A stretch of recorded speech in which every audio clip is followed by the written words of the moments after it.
अस्सलाम वालेकुम class prep. आज हम अपना नेक्स्ट वर्क करने जा रहे हैं। Mention see work date and day.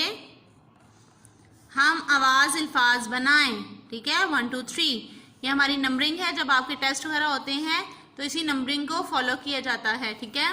तो हम आवाज़ अल्फाज बनाएं। हम आवाज़ अल्फाज जिस तरह इंग्लिश में राइमिंग वर्ड्स होते हैं, इसी तरह उर्दू में हम आवाज़ अल्फाज होते हैं जिनकी एंडिंग साउंड सेम होती है, जो एक जैसी आवाज़ पैदा करते हैं, ठीक है। हम आवाज़ अल्फाज वो अल्फाज होते हैं जो एक जैसी आवाज़ पैदा करते हैं, जैसे आप, बाप, बेलिबा पे बाप, टेलिफ्टा पे टाप। देखें, इसके एंड में पे था, इसके एंड में पे है, इसके एंड में भी पे है। सो ये हम आवाज़ अल्फाज हैं। आप, बाप, टाप। नेक्स्ट है आज, ताज,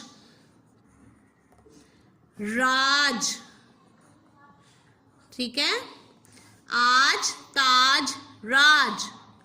उसके बाद आ रहा है आम, आम, शाम, काम।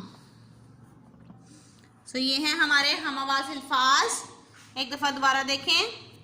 आप, बाप, टाप, आज, ताज, राज, आम, शाम, काम, ठीक है। तो ये आपके हम आवाज़ अल्फाज हैं। इनको याद करें और प्रैक्टिस करें रफ कॉपीज़ पर।